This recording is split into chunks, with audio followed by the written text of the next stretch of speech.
Welcome to Pratap classes. दोस्तों, Pratap classes के YouTube channel पर आपका स्वागत है। आज है 14 जनवरी 2026 और 14 जनवरी 2026 के जितने भी इंडिया और वर्ल्ड के जो करंट अफेयर्स के क्वेश्चन बनते हैं, आज उनका अपने डिस्कशन करेंगे। पूरा वीडियो ध्यान से देखना और लास्ट में आपसे क्वेश्चन पूछूंगा जिनके जवाब आपको कॉमेंट बॉक्स में देना होगा।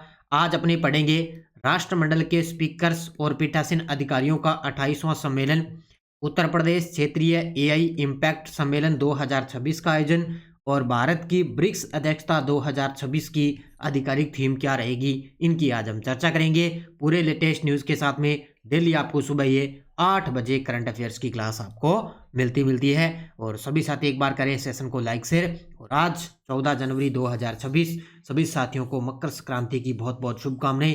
अब करते हैं स्टार्ट आज की क्लास। सबसे पहले हम करेंगे कल के क्वेश्चनों को रिवाइज। कल हमने 13 जनवरी को क्या पढ़ा? खेलो इंडिया बीच गेम्स 2026 में ओवरऑल चैंपियन बनने वाला राज्य कौन सा? कर्नाटक। विराट कोहली अंतर्राष्ट्रीय क्रिकेट में रन बनाने के मामले में किस स्थान पे पहुंच चुके हैं? दूसरे स्थान पे।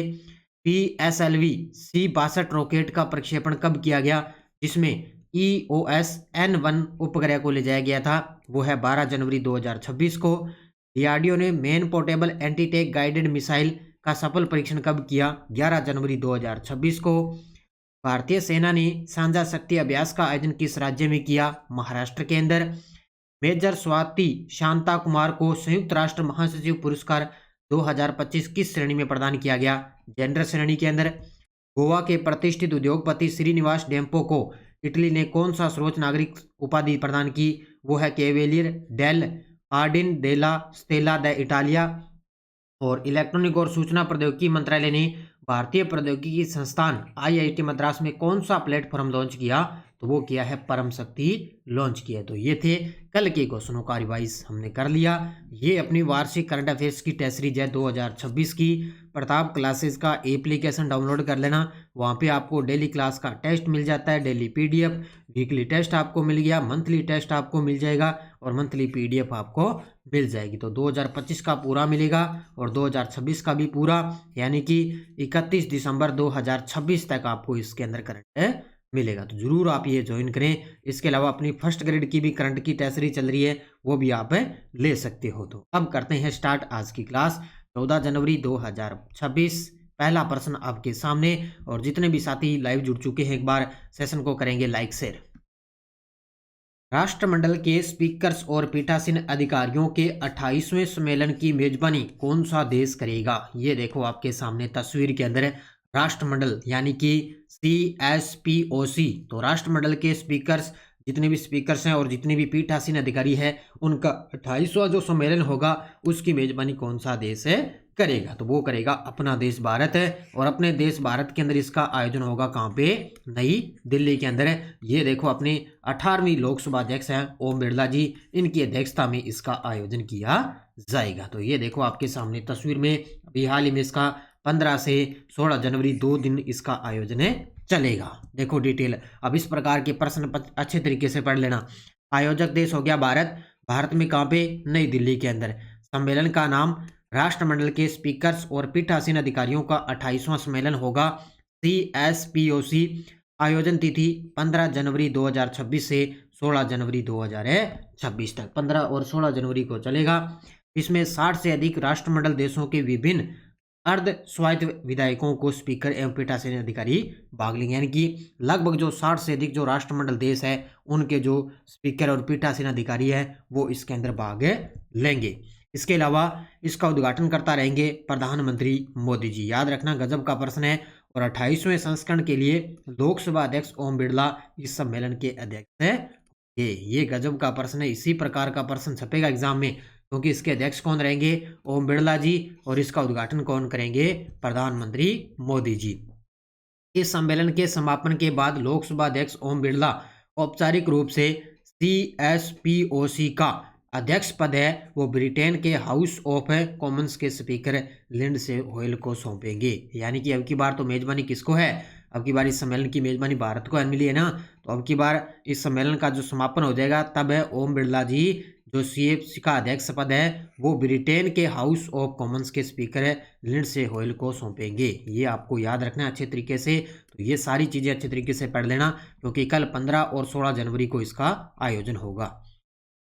उत्तर प्रदेश क्षेत्रीय एआई इम्पैक्ट सम्मेलन 2026 का आयोजन कहाँ किया गया था? ये लगभग आपको पता है हर राज्य के अंदर इसका आयोजन हो रहा है। अभी राजस्थान के अंदर हुआ था, जिस प्रकार 6 जनवरी को जयपुर में, उसी प्रकार गुवाहाटी के अंदर हो चुका है। और उसी प्रकार उत्तर प्रदेश क्षेत्रीय एआई इम्पैक्ट सम्मेलन 2026 का आयोजन हुआ है। कहाँ पे? लखनऊ के अंदर। उत्तर होगा ऑप्शन नंबर डी, कहाँ पे? लखनऊ के अंदर, क्योंकि सबसे बड़ा जो एआई इम्पैक्ट सम्मेलन होगा ना वो आगे फरवरी के अंदर होने जा रहा है नई दिल्ली के अंदर। कहाँ पे? नई दिल्ली के अंदर होगा सबसे बड़ा सम्मेलन। देखो, इस सम्मेलन का नाम उत्तर प्रदेश क्षेत्रीय एआई इम्पैक्ट सम्मेलन 2026 आयोजन हुआ था 12 से 13 जनवरी 2026 लखनऊ उत्तर प्रदेश के अंदर। घोषणा हुई थी 11 जनवरी 2026 को पीआईबी दिल्ली द्वारा इसकी घोषणा हो चुकी थी। संयुक्त आयोजक इंडिया एआई यानी कि भारत का कृत्रिम बुद्धिमत्ता पारिस्थितिकी तंत्र इसमें शामिल, इलेक्ट्रॉनिक और सूचना प्रौद्योगिकी मंत्रालय शामिल है, और उत्तर प्रदेश की सरकार इन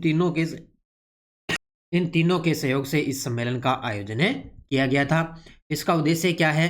भारतीय राज्यों में जिम्मेदार, समावेशी और बड़े पैमाने पर एआई अपनाने को बढ़ावा देना, एआई आधारित शासन को प्रोत्साहित करना और सार्वजनिक सेवा वितरण में एआई की भूमिका को मजबूत करना। ये इसका मुख्य रूप से उद्देश्य है। क्योंकि जिस प्रकार अभी कल परसों आरपीएससी ने जो एग्जाम हुआ था डिप्टी कमांडेंट का, उसके अंदर जिस प्रकार करंट पूछा है ना, उसके अकॉर्डिंग ही मैं आपको करंट करवाऊंगा, थोड़ा सा गहराई से करवाऊंगा, ताकि क्वेश्चन आपका यहाँ से बाहर जाएगा नहीं। भारत की ब्रिक्स अध्यक्षता 2026 की आधिकारिक थीम क्या रहेगी? ये गजब का प्रश्न है, और इस प्रश्न को तो स्टार ही लगा लो। एसआई वाले और आरपीएससी फर्स्ट ग्रेड वाले और आरएस वाले जो साथी तैयारी कर रहे हैं, इस प्रश्न को अच्छे तरीके से याद रख लेना, क्योंकि अब की बार होने जा रहा है 18वां ब्रिक्स सम्मेलन। कहाँ पे? अपने भारत इसकी मेजबानी करेगा अब की बार। तो ये अब की बार इसकी थीम आपके लिए गजब की है। थीम आपको याद रखनी है अच्छे तरीके से। तो क्या है? लचीलापन, नवाचार, सहयोग और सततता के लिए निर्माण। ये अब की बार इसकी थीम रहेगी। और अभी अपने विदेश मंत्री जो जयशंकर है, उन्होंने इसके लिए आधिकारिक लोगो और वेबसाइट भी लॉन्च कर दी, क्योंकि इसकी तैयारियां कर ली है भारत ने, क्योंकि अब की भारत है वो ब्रिक्स की अध्यक्षता करने जा रहा है। तो घोषणा और शुभारंभ करने वाले विदेश मंत्री डॉक्टर एस जयशंकर, इन्होंने शुभारंभ किया, 2026 का आधिकारिक लोगो कर दिया ब्रिक्स का, और इसकी वेबसाइट भी लॉन्च कर दी है। अध्यक्षता वर्ष 2026, अध्यक्ष देश अब की बार भारत। इसकी थीम है लचीलापन, नवाचार, सहयोग और सततता के लिए निर्माण। ये अब की बार इसकी थीम रहेगी। तो ये आपको अच्छे तरीके से याद रखना। हो सकता है आपके लिए इंग्लिश में भी पूछा जा सकता है, हो सकता है हिंदी में भी पूछा जा सकता है। तो ब्रिक्स अध्यक्षता की थीम अब की बार भारत में होगा, तो निश्चित तौर से एग्जाम में प्रश्न छपेगा। अगला देखो, 83वें गोल्डन ग्लोब्स अवार्ड्स 2026 में किस फिल्म में सबसे अधिक पुरस्कार जीते हैं? ये देखो आपके सामने तस्वीर के अंदर 83वें गोल्डन ग्लोब्स अवार्ड्स 2026 का समापन हो चुका है। तो इसके अंदर किस फिल्म ने सबसे अधिक पुरस्कार जीते हैं? तो वो जीते हैं option number B, one battle after another. कौन सी है? Another. One battle after another ये फिल्म है। इसने क्या है सबसे ज्यादा इस 83वें गोल्डन ग्लोब्स अवार्ड 2026 के अंदर सबसे ज्यादा पुरस्कार जीते हैं। हालांकि इस प्रकार का अब तक कोई क्वेश्चन देखने को मिला नहीं है, बस आपको थोड़ा सा इसको नजर में रखना है अच्छे तरीके से। तो ये हुआ था 83वां गोल्डन ग्लोब्स अवार्ड्स 2025 में फिल्म और अमेरिकी टेलीविजन प्रोडक्शन के बेहतरीन काम को सम्मानित करने के लिए आयोजित किया गया। इसमें होस्ट रहा था निक्की ग्लेजर ने लगातार दूसरे साल होस्टिंग इसकी की है। तारीख स्थान 11 जनवरी 2026 को कैलिफोर्निया के बेवर्ली हिल्टन में इसकी सेरेमनी हुई थी। और सर्वाधिक पुरस्कार जीते हैं लियोनार्डो डिकैप्रियो की है। वन बैटल आफ्टर अनदर ने सर्वाधिक 5 गोल्डन ग्लोब्स अवार्ड जीते। बस ये महत्वपूर्ण है आपके लिए, इसके अंदर 5 गोल्डन ग्लोब्स अवार्ड जीते। देखो कौन कौन से। अंतर्राष्ट्रीय एआई अवार्ड्स में ट्यूनीशिया फिल्म मेकर जोबेर जलसी ने अपनी फिल्म लिली के लिए दुनिया का सबसे बड़ा एआई फिल्म अवार्ड जीता। ये पॉइंट का अच्छा है, ठीक है। इसके अलावा प्रमुख विजेता फिल्म कैटेगरी की बेस्ट फिल्म रही थी ड्रामा हेमनेट की, और बेस्ट फिल्म है म्यूजिकल या कॉमेडी के अंदर वन बैटल आफ्टर अनदर की अंदर, और best non English language film the secret agent. Best animated film कौन सी रही? K pop demon hunters. Best film actress है ड्रामा जेसी बकले हेमनेट की, और बेस्ट मेल एक्टर है ड्रामा के अंदर वेगनर मोरा द सीक्रेट एजेंट। ये आपको याद रखना है क्योंकि थोड़ा थोड़ा आपको नज़र में रखना है क्योंकि एक आधा प्रश्न यहाँ से बन सकता है। इसके अलावा टीवी सीरीज की विजेता की बात करें तो सर्वश्रेष्ठ सीरीज रही थी ड्रामा द पिट, और सर्वश्रेष्ठ सीरीज रही थी कॉमेडी या म्यूजिकल में द स्टूडियो। ये आपको याद रखना है दोनों के दोनों। बाकी ये सारी चीज़ें, एक तो ये आपको याद रखना है 1 नंबर बड़ा अंतर्राष्ट्रीय एए अवार्ड है, और इसके अलावा ये आपको सर्वाधिक 5 गोल्डन ग्लोब अवार्ड जीते हैं वन बैटल आफ्टर अनदर में। ये आपको याद है रखना है। तो ये 83वां गोल्डन ग्लोब्स अवार्ड है, पुरस्कार वो मिल चुके हैं। अगला देखो, people first artificial intelligence AI यानी कि प्लेटफॉर्म लॉन्च करने की घोषणा किसने की है? पीपल फर्स्ट तो आर्टिफिशियल इंटेलिजेंस प्लेटफॉर्म लॉन्च करने की घोषणा की है किसने? मुकेश अंबानी ने किया है। Option number C Mukesh Ambani. ये चेयरमैन है किसके? रिलायंस इंडस्ट्रीज लिमिटेड के चेयरमैन। इन्होंने घोषणा की है कि मैं people first artificial intelligence launch करने जा रहा हूं। तो जियो का people first AI platform launch होने जा रहा है। इसकी घोषणा मुकेश अंबानी जी ने कर दी है। इनका पद है रिलायंस इंडस्ट्रीज लिमिटेड के चेयरमैन। प्लेटफॉर्म का नाम Jio people first artificial intelligence platform है। घोषणा का अवसर वाइब्रेंट गुजरात रीजनल कॉन्फ्रेंस हुआ था, उसके अंदर इन्होंने राजकोट गुजरात के अंदर इसकी घोषणा कर दी थी। इसका उद्देश्य होगा एआई को हर भारतीय के लिए सुलभ बनाना है, क्योंकि एआई का सिस्टम है, सब कुछ आजकल चलने लगा है, तो उसी के अकॉर्डिंग सब कुछ होने लगा है। दक्षिण पूर्व एशियाई देशों के संगठन आसियान की रक्षा मंत्रियों और आतंकवाद से निपटने की तैयारी पर अंतिम कार्य योजना के लिए ADMM प्लस की 16वीं बैठक कब और कहां आयोजित की? इस प्रकार के प्रश्न आपको मिलेंगे। तो दक्षिण पूर्व एशियाई देशों का संगठन आसियान है, उनके मंत्रियों और से निपटने के लिए, आतंकवाद से निपटने के लिए एक सम्मेलन होने जा रहा है। तो 16वीं बैठक होगी कब और कहां? तो ये होने जा रही है 14 से 16 जनवरी 2026 नई दिल्ली के अंदर, यानी कि आज से स्टार्ट होगी 14 से 16 जनवरी 2026 नई दिल्ली के अंदर। तो ADMM प्लस की 16वीं विशेषज्ञ कार्य समूह की बैठक 2026। उद्देश्य आतंकवाद रोधी उपायों और संगठन या आपात स्थिति से निपटने की तैयारी पर अंतिम कार्य योजना पर चर्चा करना। हम आतंकवाद किससे निपटने, इस पर अंतिम कार्य योजना पर चर्चा की जाएगी। इस संगठन में दक्षिण पूर्व एशियाई देशों का संगठन आसियान और इसके रक्षा मंत्री इसके अंदर शामिल होंगे। तारीख 14 से 16 जनवरी 2026 नई दिल्ली भारत के अंदर।